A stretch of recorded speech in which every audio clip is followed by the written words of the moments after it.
Todavía recuerdo aquel momento como si hubiera ocurrido ayer. Dentro de la iglesia de San Agustín en Madrid, una luz dorada y tenue caía desde el alto techo abovedado. El aroma de los lirios se mezclaba con el peso de los susurros contenidos. El coro empezó a cantar, pero en mis oídos solo resonaba el eco vacío de los zapatos lustrados golpeando el suelo de piedra. En la primera fila, los miembros del Consejo de Administración permanecían en silencio, enfundados en sus trajes negros, con rostros que fingían duelo mientras sus ojos brillaban de satisfacción. Para ellos, la muerte de David Valverde, director general de Valverde Systems, no era una tragedia, sino una oportunidad. Antes de contarte toda la historia, hagamos una pausa. Si estás escuchando y sientes que lo que voy a compartir resuena contigo, no olvides darle like, suscribirte al canal y dejar un comentario con el nombre de la ciudad desde donde me oyes. Quiero saber hasta dónde llega mi historia y créeme, no querrás perderte lo que viene después.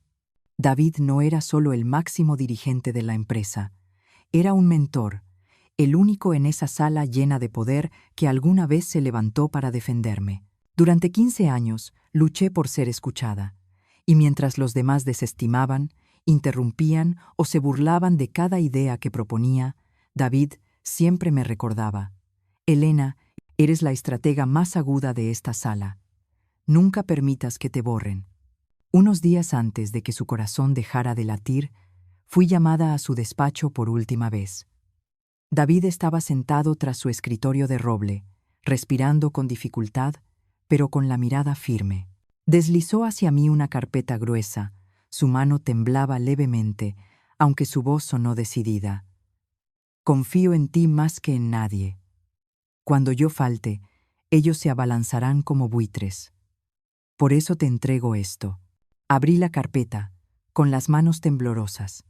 Dentro había documentos notariados, papeles que certificaban la transferencia del 51% de las acciones, el control absoluto de la empresa. Solo alcancé a susurrar: David, esto lo es todo.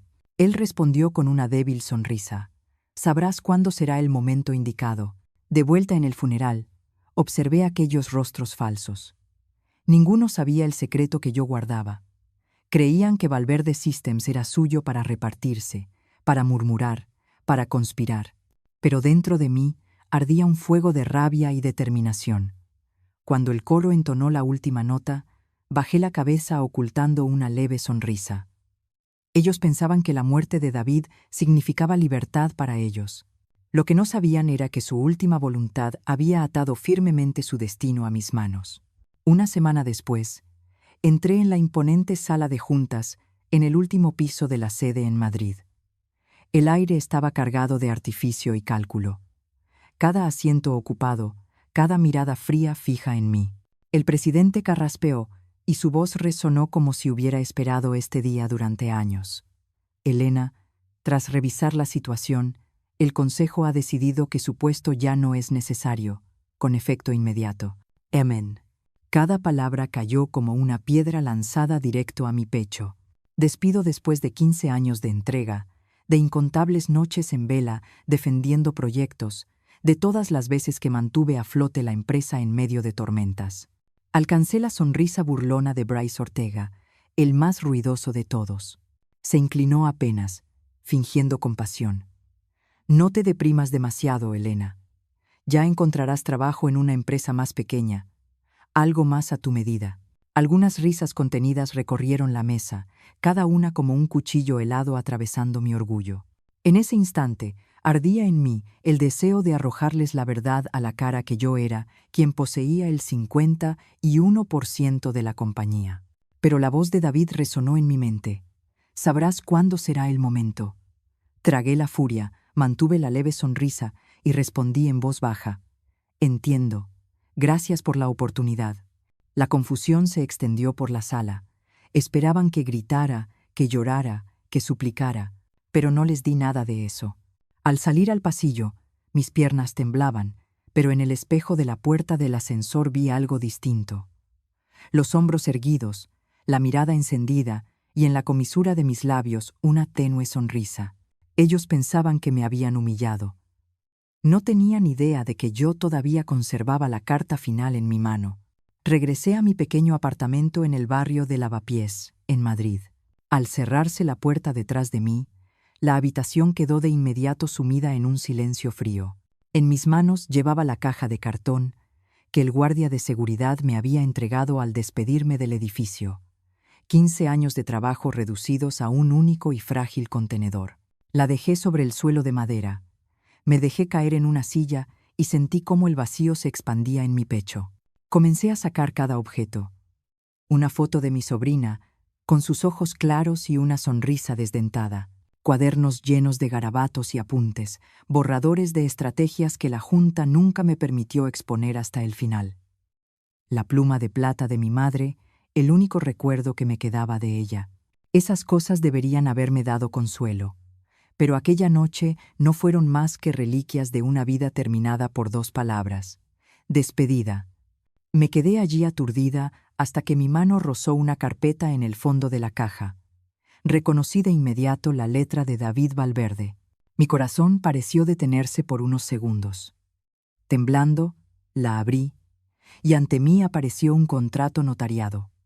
La transferencia del 51% de las acciones de la empresa a mi nombre, con su firma, el sello oficial y un certificado médico, que confirmaba que estaba plenamente consciente. Entre las páginas se deslizó una nota pequeña. En la temblorosa caligrafía de David había solo 6 palabras. Manos firmes. Espera la tormenta. Apreté la nota contra mi pecho, con lágrimas desbordando. David lo había previsto todo. Sabía que me expulsarían, que me humillarían, pero confiaba en que yo podría resistir, mantener la calma y contraatacar en el momento justo. En medio de la soledad, una extraña corriente de fuerza despertó en mí. Ya no era solo una ex empleada descartada. Yo era quien sostenía el futuro de Valverde Systems.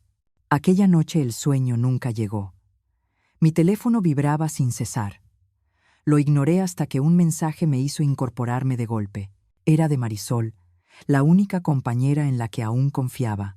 Escribió: «Están celebrando sin ti». Adjuntaba una foto tomada a escondidas en un bar de lujo en la calle Serrano.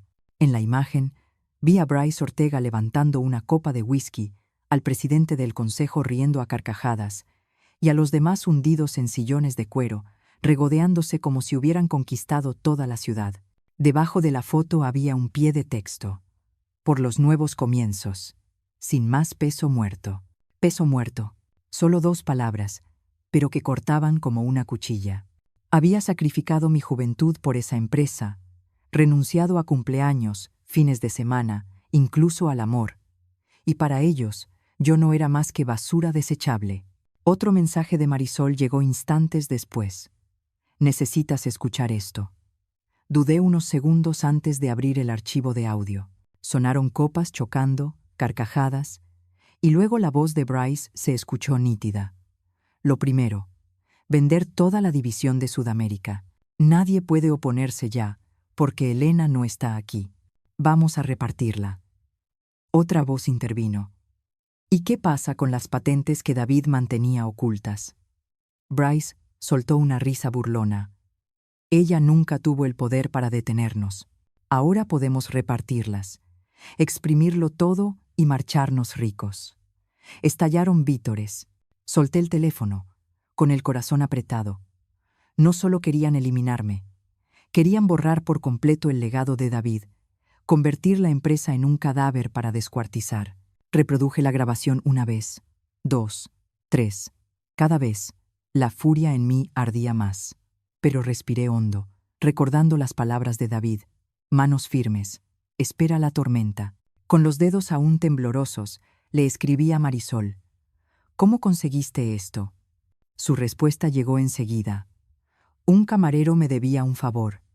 Pensé que debía saberlo. Pero ten cuidado, Elena. Son muy peligrosos». Me quedé mirando la pantalla, con un nudo en la garganta. En un mundo lleno de traiciones, la silenciosa lealtad de Marisol pesaba más que todos los documentos legales en mi cajón. Ella creía en mí cuando toda una junta me había reducido a la nada. Guardé la grabación en un disco seguro. En aquella habitación en silencio comprendí la humillación que me habían dado, el desprecio que escupieron entre risas y alcohol, eran las primeras grietas de su propia caída. Pensaban que yo ya no existía, pero aún estaba aquí, y esta vez tenía armas.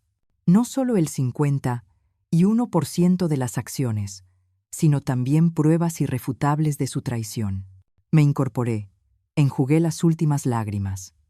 En la noche oscura de Madrid susurré, con la voz más firme que nunca: brindad todo lo que queráis. El brindis de esta noche será vuestra campana de muerte. El lunes por la mañana, con la niebla cubriendo Madrid, entré en la pequeña oficina de la abogada de la que David me había hablado tantas veces. Una placa de bronce reluciente brillaba. Licenciada Emily Chen. La sala no era lujosa, solo unas estanterías repletas de expedientes y la luz amarilla de una lámpara de escritorio, pero su orden y silencio me hicieron sentir como si hubiera entrado en una fortaleza. Emily se levantó para saludarme, con el cabello recogido y la mirada afilada como una cuchilla. Señora Blake, he revisado cuidadosamente todos los documentos que me envió, y puedo decírselo sin rodeos. Este contrato es hermético. No hay una sola rendija que ellos puedan aprovechar. Me senté, con el corazón latiendo con fuerza.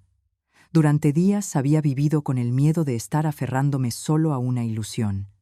Pero esa afirmación firme fue como un escudo atado con fuerza a mi brazo. Hermético, ¿quiere decir que no pueden hacer nada?, pregunté en voz baja. Emily asintió. Exacto. David nunca actuaba por impulso. Preparó este escenario meses antes. Además del contrato de transferencia del 51%, firmó un documento nombrándome su representante legal inmediatamente después de su muerte, lo que significa, Elena, que usted no está sola. Contuve un suspiro entrecortado. David había previsto cada paso. No solo había confiado en mí, sino que también había levantado una muralla de protección a mi alrededor. Puse mi mano sobre la carpeta, la voz se me quebró. Entonces él sabía todo. Emily me sostuvo la mirada. Lo sabía, y la eligió a usted para continuar. En ese instante, dejé de sentirme como alguien desechado. Yo era la elegida. Esa misma tarde llevé la carpeta a la pequeña oficina que había alquilado meses antes, un despacho modesto en el segundo piso, sobre una panadería. Nadie del consejo conocía este lugar. Era mi trinchera secreta. Encendí la lámpara de escritorio y abrí los informes financieros más recientes de la empresa. Los números parecían fríos, pero yo veía las grietas bajo la superficie brillante. Ingresos estancados, márgenes cada vez más estrechos, mientras que los reportes enviados a los accionistas estaban maquillados con colores brillantes. Pasé al paquete de documentos que Marisol me había entregado, memorandos internos, correos aún sin publicar. Allí encontré un borrador de un plan de despidos masivos. En el margen, la letra descuidada de Bryce Ortega: actuar antes del informe del tercer trimestre. No dar tiempo a que nadie pregunte. Con cada línea que leía, la ira y la determinación crecían dentro de mí. Ya no era una guerra personal entre la Junta y yo. Era la vida de cientos de empleados inocentes, ingenieros, analistas, gente que había pasado noches enteras conmigo frente al resplandor de las pantallas. Bryce y su facción solo veían cifras. Yo veía rostros, sonrisas y sacrificios silenciosos. Apilé todo en un grueso expediente y escribí en la etiqueta: Fase 1. Pruebas. Mi pluma se hundió en el papel como si grabara un juramento. Esa noche, la lluvia golpeaba con fuerza Madrid. Me senté junto a la ventana de la oficina, escuchando cómo azotaba los cristales, sintiéndome más sola que nunca. Pero dentro de esa soledad, también descubrí una nueva fuerza. Nadie sabía que yo estaba allí. Nadie sabía hasta dónde me había preparado. Esa invisibilidad era mi armadura. Mi teléfono vibró. En la pantalla, Bryce Ortega. Dudé unos segundos antes de contestar. Su voz sonó suave, empapada de dulzura falsa. Elena, solo quería saber cómo está. Tengo muchos contactos. Podría ayudarla a encontrar un puesto en una empresa más pequeña, con menos presión. ¿Qué le parece? Me mordí el labio para no reír. Bryce intentaba concederme un favor, como si debiera estar agradecida. Respondí con frialdad. Gracias por su generosidad. Le pensaré. Pareció satisfecho y añadió. Pronto habrá grandes cambios. Espere y verá. Será un espectáculo interesante. Colgué, con la mirada fija en el teléfono que había estado grabando en silencio. Guardé el archivo con su nombre, fecha y hora. Otro arma más. Bryce pensaba que me estaba dando lecciones, pero en realidad acababa de meter la cabeza en la soga. Coloqué la grabación en el cajón junto a la carpeta de David. De un lado, el escudo legal.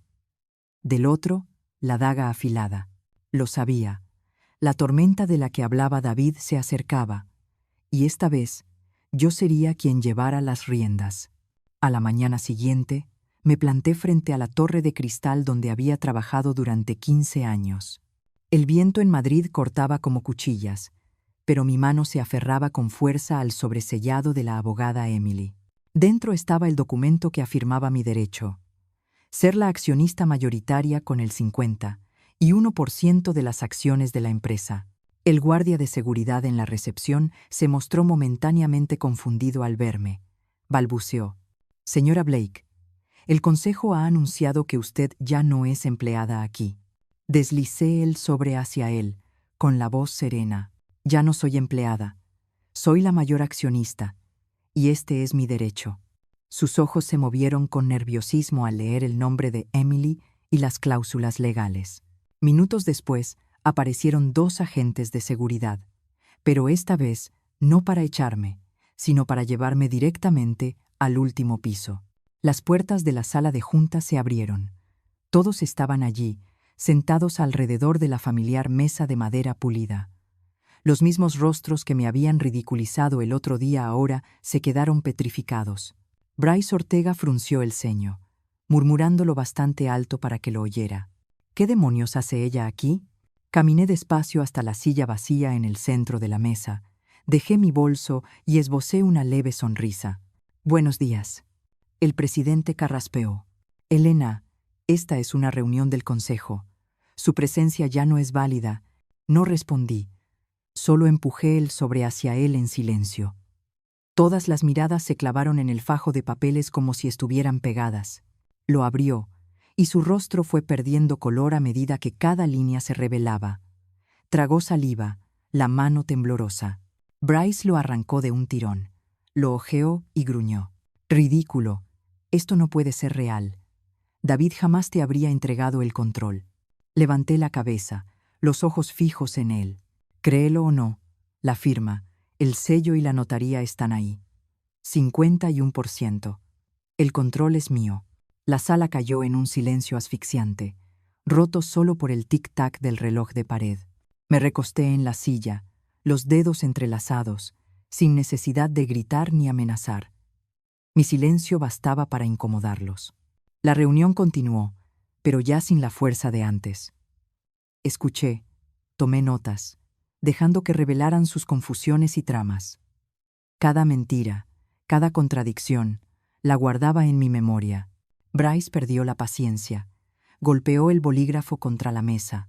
Si crees que sentarte aquí cambia algo, estás delirando. No tienes experiencia, ni contactos, ni poder real. Incliné ligeramente la cabeza, mi voz baja, afilada como una hoja. Ya veremos. Al día siguiente regresé cargando un maletín de cuero pesado. Ellos ya estaban sentados, con miradas recelosas. Saludé apenas. Puse el maletín sobre la mesa. Lo abrí y coloqué un expediente encuadernado con sello rojo. El presidente frunció el ceño. Elena, esto tiene que terminar. Lo interrumpí con un gesto, deslizando el expediente directamente frente a él. Lea. Lo abrió. Los ojos se le agrandaron. Je vous temblorosoleu en voz alta. Prueba notariada de que David Valverde transfirió el 51% de las acciones de la empresa a Elena Blake, con efecto inmediato. Un murmullo estalló. Bryce se levantó de golpe, gritando: «Esto es una estafa. Ella manipuló a un moribundo. Antes de que pudiera responder, mi teléfono vibró sobre la mesa. Pulsé el altavoz. Una voz femenina sonó, clara y decidida. Señora Blake, le habla Victoria Hale de Anderson Holdings. Confirmamos nuestra reunión con usted esta tarde para hablar del futuro de la empresa bajo su liderazgo. Anderson la respalda por completo. La sala quedó en un silencio sepulcral. Todos comprendieron. Si Anderson, el mayor inversor, estaba de mi lado, su poder se había derrumbado. Terminé la llamada con una frase breve. Muchas gracias. Nos vemos a las 2. Bryce se desplomó en la silla, con el rostro sin una gota de sangre. El presidente balbuceó. Esto lo cambia todo. Me levanté. Recogí los documentos en mi maletín, mi voz baja pero firme. Me llamaron peso muerto. Pero desde hoy, el futuro de esta empresa pasa por mis manos. No es una amenaza, es un hecho. Al salir de la sala de juntas, sentí sus miradas clavadas en mi espalda, ya no de desprecio, sino de miedo. Ayer me trataron como a un fantasma. Hoy se vieron obligados a reconocerme como la que sostiene todas las riendas. El día del juicio llegó antes de lo que esperaba. El Tribunal Central de Madrid, con su olor a madera vieja y papeles amontonados, era el lugar donde cada mentira sería expuesta. Me senté en la mesa de la parte demandante, con el expediente de David delante de mí, las manos apretadas pero la mirada firme. Al otro lado, Bryce y los miembros del consejo susurraban con su abogado, los rostros tensos. Cuando el juez habló, casi contuve la respiración. La abogada Emily se levantó y presentó cada documento: el contrato notariado, el certificado médico, la inconfundible firma de David. Cada prueba caía como un golpe de martillo. Ellos contraatacaron, acusándome de manipular a un hombre enfermo, pero Emily lo acalló todo con una sola carta del médico tratante. La sala quedó en silencio, roto únicamente por el sonido de la pluma del juez al escribir en el registro. Finalmente, la sentencia resonó. Los documentos son válidos. Los derechos del 51% de accionista pertenecen a Elena Blake.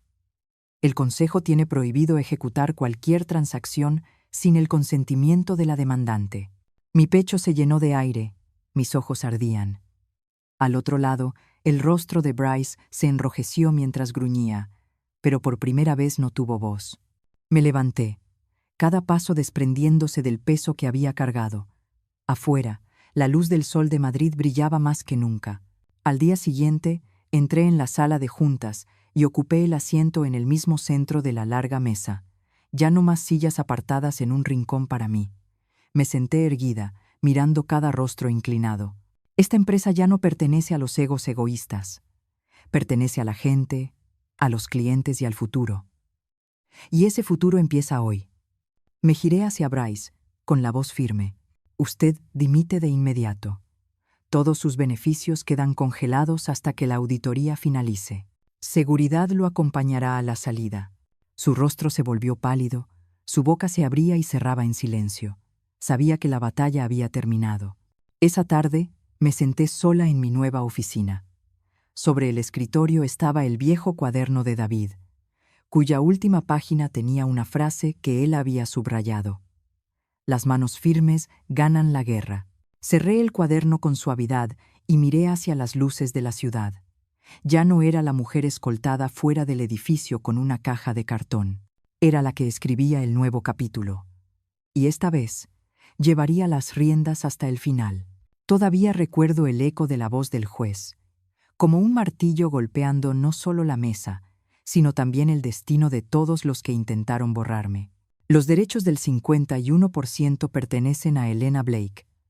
Esa frase no solo me devolvía lo que era mío, sino que rompía las cadenas con las que intentaron humillarme. De repente, ya no era la mujer expulsada con una caja de cartón entre los brazos. Era la heredera legítima del legado de David, la dueña de la mesa donde antes me habían hecho callar. Salí del tribunal con el sol de Madrid iluminando mi rostro. En cada paso sentí cómo la rabia se transformaba en calma, cómo el dolor se convertía en fuerza. No había gritos, No había venganza sangrienta, había justicia. Y en esa justicia, mi dignidad renacía más firme que nunca. Esa noche abrí el cuaderno de David y volví a leer sus palabras. Manos firmes, espera la tormenta. Comprendí al fin que la tormenta no me había destruido, me había forjado.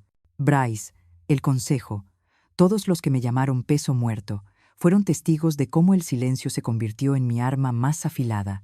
Y quiero dejarte este mensaje a ti, que has escuchado hasta el final. Nunca subestimes el poder de tu voz, ni siquiera cuando intenten acallarla.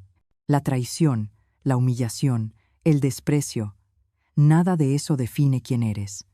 Lo que te define es la fuerza con la que te levantas después de caer. Si esta historia te tocó, si alguna vez sentiste que te arrancaban lo que era tuyo, cuéntamelo en los comentarios. Dale like, suscríbete y acompáñame, porque las próximas historias